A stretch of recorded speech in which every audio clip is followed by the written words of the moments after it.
вистински е продадена на Трансмет и ја набавил и таа ја поседувал кога ја поднел документацијата. Значи во суштина другата документација која што е поднел фактурите, договорот кој што ги опфаќа и останатите машини не соодестуваат со реалноста, односно се лажни.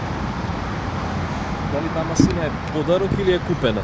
Не беше доволно јасно, барем ние не успеавме да сватиме.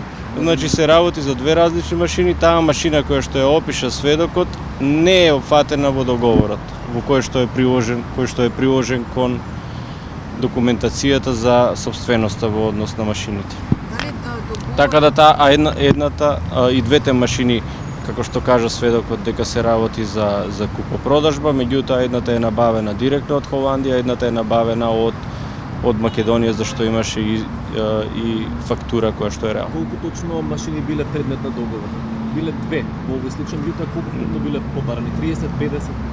Значи од Фичо, сега не ме фаќајте за збор точно колку машини се. Значи, најконкретно, 3 фактури се приложени од Фичо и договорот.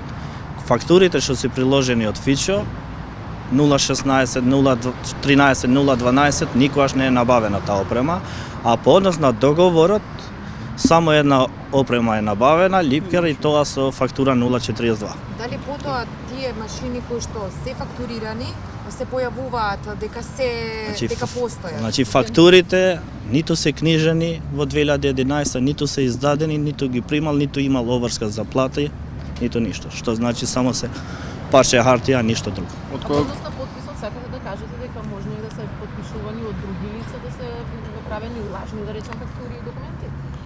Ние што сакаме да кажеме, ќе кажеме во завршен збор. Тоа сепак сега да не ги преодицираме овие работи.